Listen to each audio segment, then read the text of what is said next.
Where do you get this interesting music that you always play on your background? It's so interesting.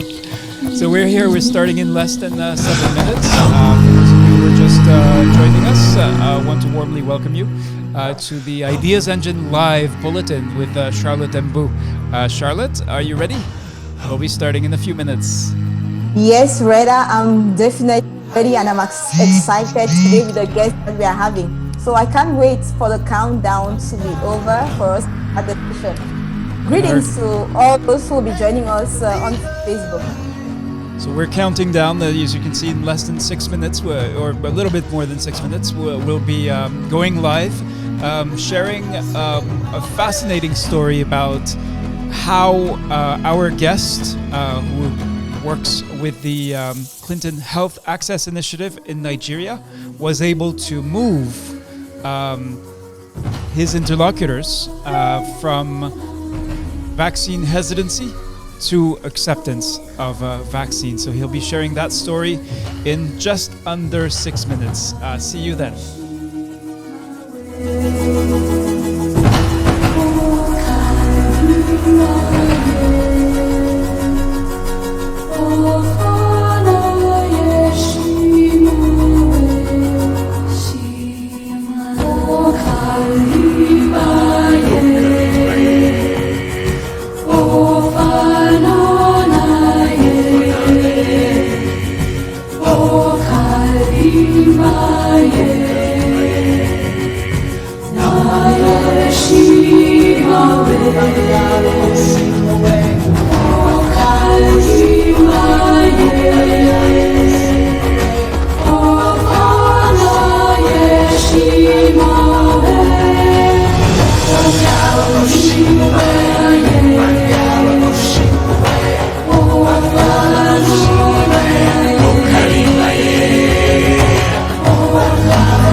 Greetings to Izuogo Promise, who says, "Greetings, my people," with a thumbs up. Promise Izuogo from Nigeria. So we'll be Nigeria's center stage for this story about challenging vaccine hesitancy.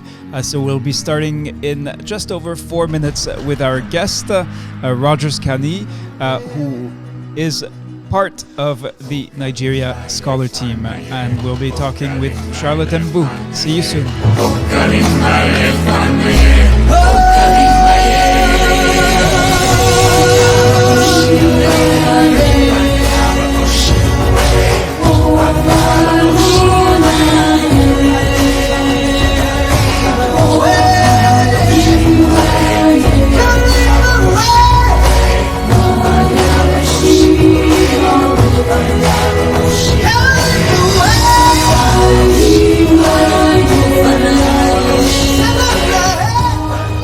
See familiar names and some of our loyal followers on our Facebook page, Digital Scholar. So if you've been following closely this Ideas Engine Bulletin and you found it useful to your work, you found it relevant, please not only like or heart, both are much appreciated, of course, but the best way to help us is to actually share with your colleagues. So of course, be careful, be selective in who you share with, but there's also a share button, and that is actually far more helpful in spreading the word about this sharing of experience between immunization practitioners. I'll see you soon.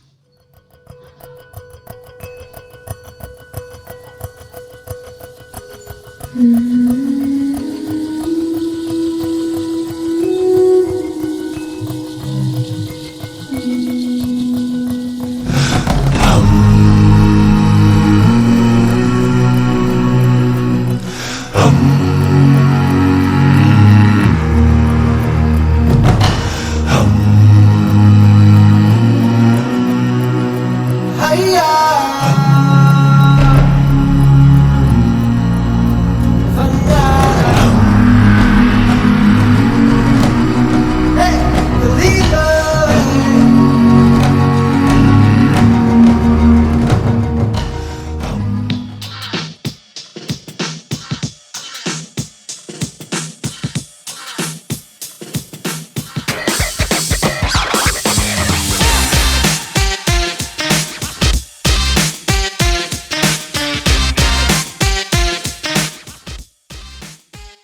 I hope you're ready for another Ideas Engine live session with Charlotte Mbu. She has invited Rogers Kanee from Nigeria. He's going to be sharing a truly compelling story about how, in practice, he was able to move the people, some of the folks he works with, from vaccine hesitancy to acceptance. We'll see you in just under a minute and a half. And please, if you haven't already, you have our Facebook page, Digital Scholar. If you haven't already liked it, please do so now. And then you have some options if you want to make sure you don't miss the next Ideas Engine. Make sure you go to the follow settings and check the settings. I'll show you which ones I use. So you put it as a favorite, which ensures that you will receive a notification when we go live. Sometimes we announce the live stream, sometimes we do not. So the best way is to really closely follow our Facebook page. See you soon.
Warm welcome to you from Geneva, Switzerland. I'm Reda Satki here for the next new edition of the Ideas Engine Live Bulletin with Charlotte Mbu.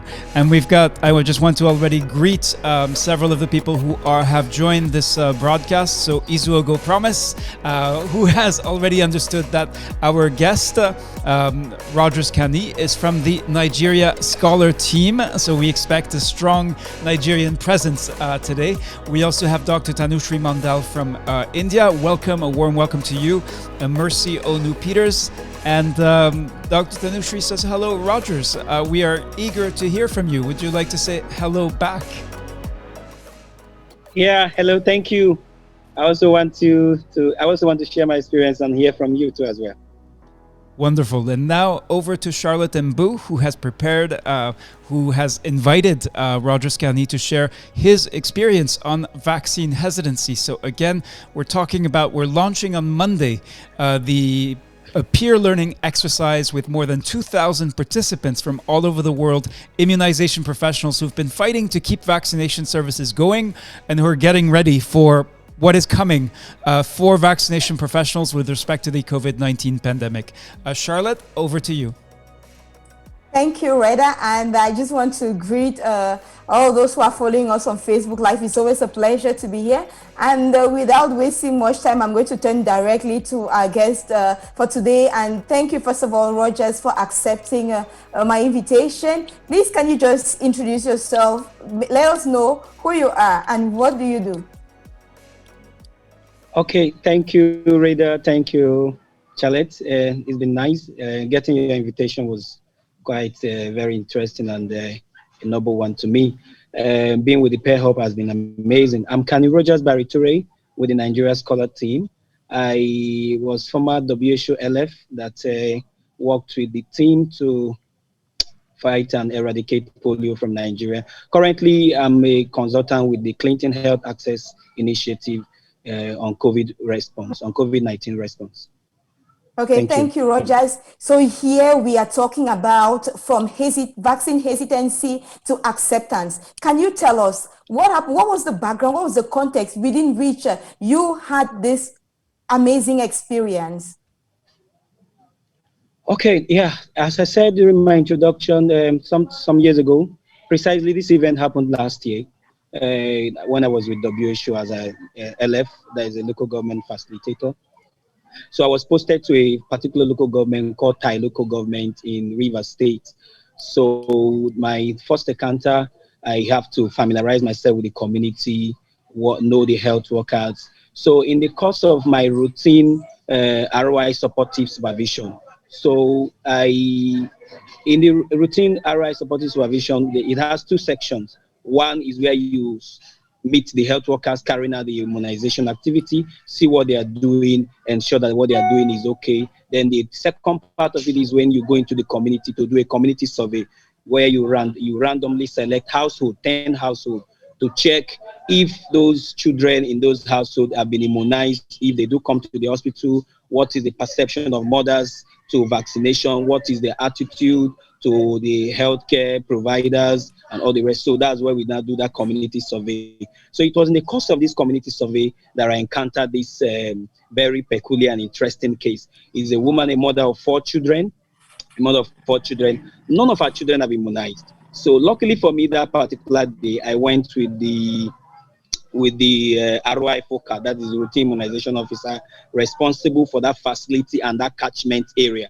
So when I met the woman, I said, what happened? Because her house happened to fall among my randomization, my 10 household. So I have to ask her, madam, how about your children? She said, hey, don't talk about immunization here. Please, please, please, please, don't talk about it. Don't talk. My grandmother never did. My mother never did. So I won't immunize my children. I said, why? So she began to narrate the ordeal from family and all the rest, how her children, her brothers got sick when they were immunized. And as the as the eldest person in her family, she couldn't bear it. And now that she's married, she can't immunize her children. I shouldn't talk about immunization. I said, okay. Okay. So I asked Thank you, Rogers. Sir, I just want to ask you one question before you go forward with the story. Among the 10 households that you surveyed, was there any other household in which you had a family that was hesitated to receive vaccine, or that was the only household? that for that day, for that survey, that was the only household. That Okay, was the only thank you. So household. please go The ahead. other nine accepted. Okay, so Okay. she refused. So luckily, the routine immunization officer of the health facility responsible for that catchment area told me that that woman has been stubborn. That even during campaigns, during community engagement, that she doesn't bring her children. That it's been a challenge. I said, okay, then if that be the case, which church does she attend? So I begin to ask questions. The church, the tribe where she comes from. She's from a particular tribe known as Akwa Ibom, which are very nice people and very good people.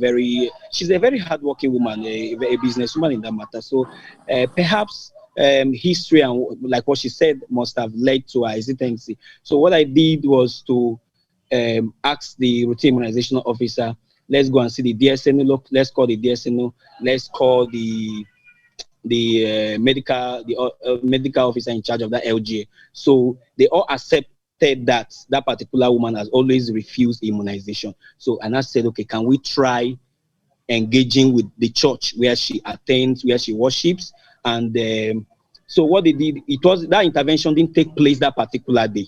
So what we did was after finding the church where she attends, where she worships, luckily for us, the pastor of that church comes from her tribe. So when we explained, the pastor now said, no, no, no, no, no, that he has to join us and we should come another day. So we booked an engagement. The pastor joined us. We now met the woman. So we met the woman. She immediately she saw our pastor. She was kind of cold. She was a kind of unlike before. She used to be hostile to us, never wanting to talk to us or not aligned. But the presence of the pastor, she was just calm. So they begin to speak their language. So the pastor now asked me, what do I want him to tell her? So I was like, vaccination is good. It's good for your children. It will ensure that they don't get sick, and it's free of charge. You're not paying. The government has paid for your vaccination. So the pastor now said that from what she is saying, there is a long history from their family that is like they've encountered one or two family challenges. That's why she couldn't allow her children to be vaccinated. So I not told the pastor, but you as a pastor, you do carry your wife to the hospital. So what is it about vaccination that you like? Can you just also encourage this woman to allow her children to be vaccinated the way you love your children? Because in the church, the children's church, this woman's children and your children are playing together. And if they are infected with one disease or the other, your children are also likely to be infected. So the way you preach to her with the church and the gospel, so also preach immunization to her. So the man was a kind of shock that I was entering her faith, but it was a very communal communication. So the man now talked to in their language. As I said, the man is from the same tribe with with her, I mean to say. So I Yeah. really do not know what he was telling her, but I guess and I understand is based on my explanation of what immunization is all about, and the fact that the man himself do take his wife and his children to the hospital. So if you as a pastor do that, so encourage your follower as well. So at the long run, the woman accepted. Now said, okay, that this child, her last child, is 8 months old. So we can allow the child to be vaccinated. Meanwhile, she will have to have my number in case anything happens to her child.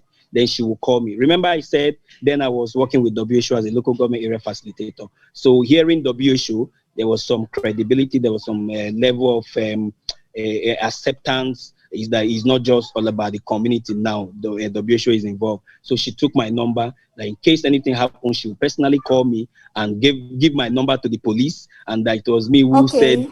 Okay. So that's what happened. So,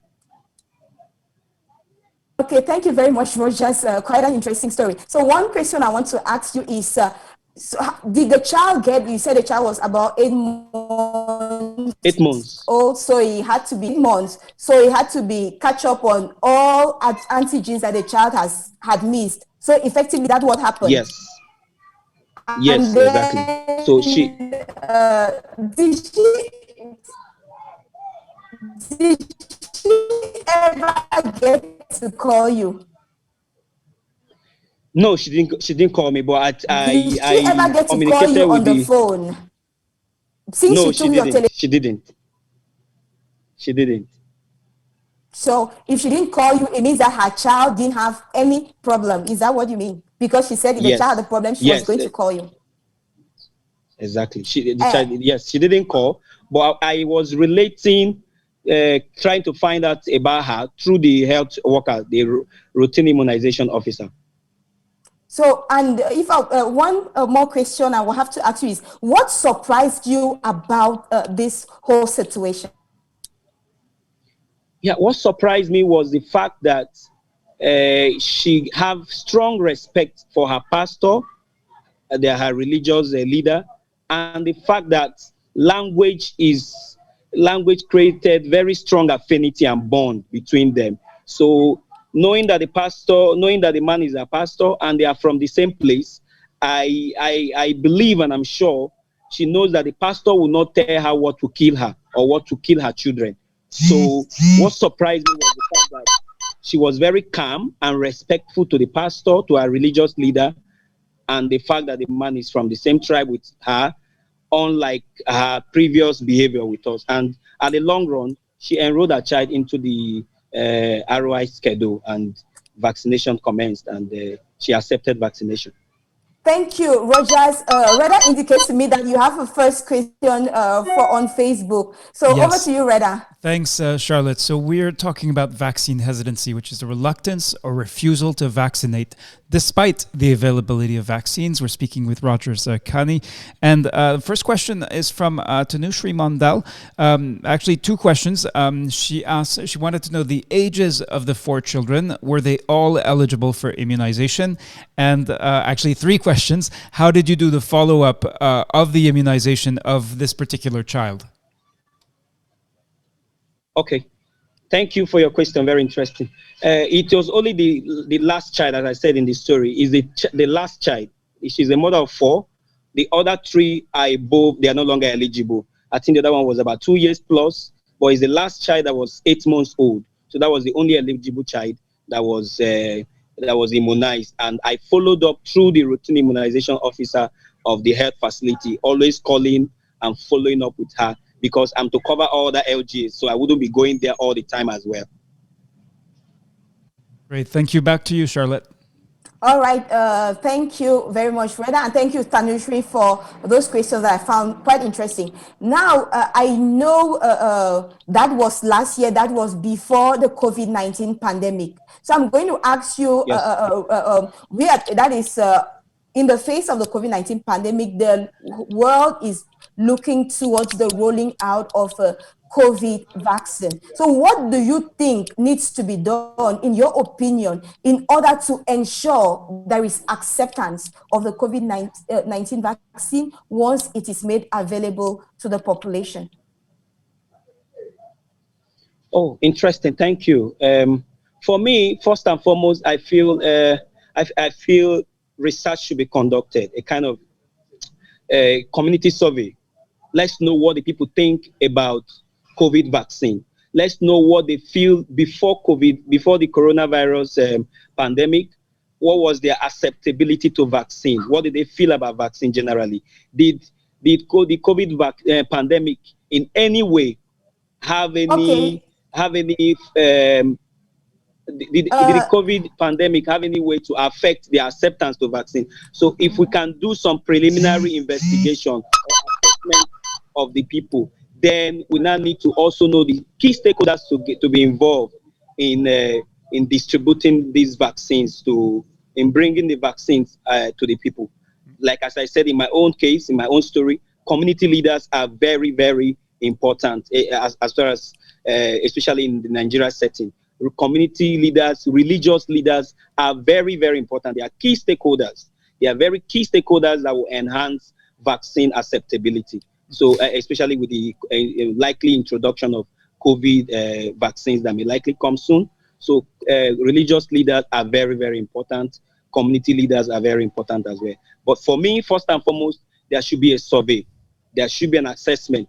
And this COVID vaccine is not a vaccine for children alone. It's both for adults, all kinds of people, the vulnerable, and all the rest. So there should be kind of survey, an elaborate and comprehensive survey to know what the people feel, what they think, what are their fears, so we can now start allaying their fears with risk communication, health education, and health awareness. So for me, two major things: let's do a survey, then involve key stakeholders like the religious leaders. Thank Thank you. you very much, We have two Rogers. more That was questions. my last question Great, for Charlotte. you. I'm glad that was your last question because there are two more. Now, just to reframe a little bit, COVID-19 vaccine introduction in any country, especially a country as large and complex as Nigeria, obviously is a big picture question. What we're trying to do is connect the dots between the professional experience of professionals like Rogers Kanee who've been confronting, challenging vaccine hesitancy and that big picture. Now, the two questions, one is from Mercy Onu-Peters, and then Dr. Tanushri Mandal has an additional question for you, Rogers. So let's look at the one from Mercy first. And one of you, I think it may be Rogers, has a phone that keeps beeping. So Mercy is asking, Rogers, was there any house marking? Has her name been line listed? I believe they have a lot of non-compliance in that community. It's good she finally accepted. Such a caregiver should be reported because she might likely reject again if senior supervisors are not available. Would you like to respond? So there's one specific question and also a really interesting comment. What will happen if the next time if the root causes is not addressed, the next time you are not there with your experience and your expertise, the outcome might be different. How would you like to respond, Rogers? Okay, thank you. Very interesting. Yeah, as I said, it was a routine activity, not a campaign where we do household marking. And interestingly, the health workers confessed to me that that particular household, that particular woman was known not to accept vaccine. So with the health workers, she has already been marked. She's already known not to accept vaccine. But after that intervention and my continuous follow up with the health worker there, as I said, she's a mother of four. So that was her last child as at when I left. So that child was immunized. So it was a community survey. As you said, there could be likely other household or likely other families that could also be having similar experience as well. So When I left, other health workers have also taken place. Other senior supervisors have also taken that position, and they're also engaging with the community as well. So and with high level engagement with the pastor and religious leaders. As a matter of fact, thank God you remind me with your question.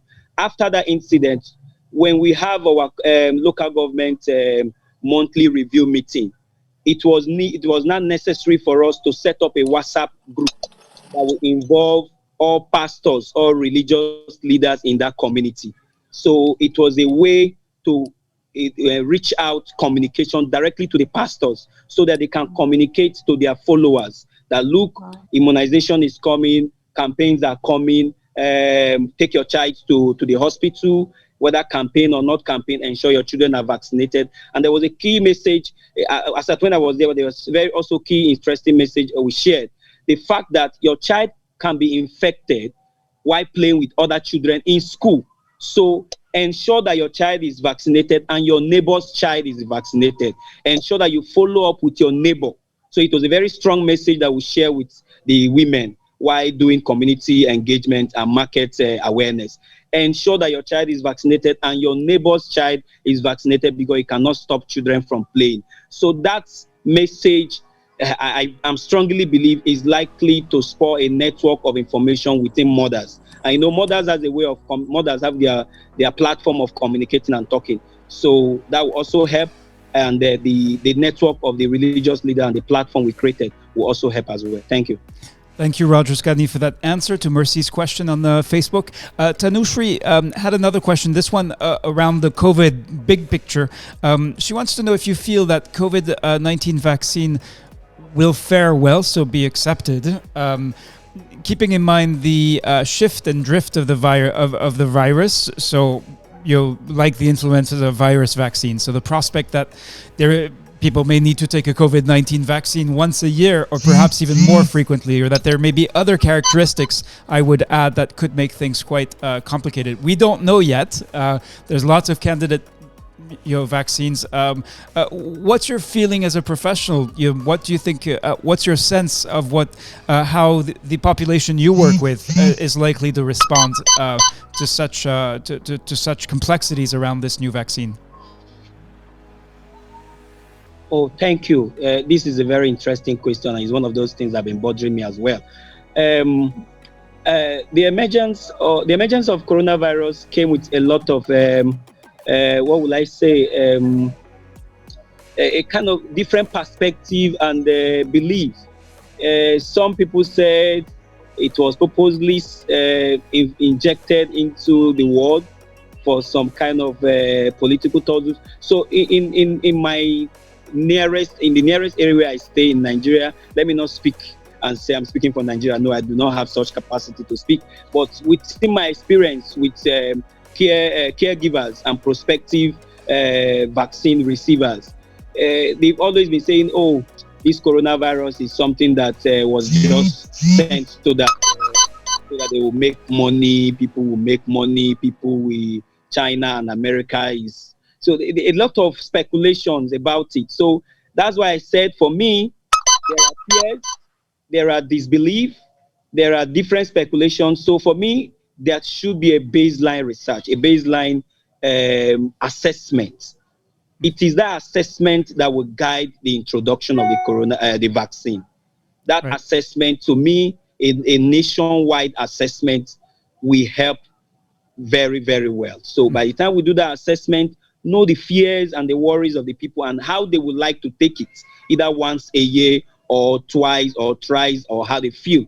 It is that assessment, to me, I still strongly believe that assessment is very, very important to me. If that assessment can be done, it will help, because of my familiarity with data and analysis. So I know the importance of data. Data will really help in guiding decision and how to go about it. Yes, the truth is there are fears, there are worries, there are different opinions as far as coronavirus vaccine is concerned, and even the virus itself. So there are different perspectives and different worries. So that the assessment will really, really help to Great. Guide and make informed decision. Thank you, Rogers Kanee. Let's close here. Let's also have each of these Ideas Engine Live we do offer a round of applause to honor the health workers who have kept vaccination going during the pandemic and who will be there on the front lines once there is a secure and effective COVID-19 vaccine available in your country and in other countries. We're talking, of course, about how to challenge vaccine hesitancy. One of the dilemmas is that if we mention a conspiracy theory or its existence, in a way we're also contributing to propagating it. So I just want to emphasize that what Rogers mentioned are some of the misinformation that is in circulation. Of course, we oppose it completely, and we certainly do not want to contribute to propagating it. Thank you very much for having joined us. Thank you, Charlotte, for having prepared and invited Rogers Kanee and led this interview.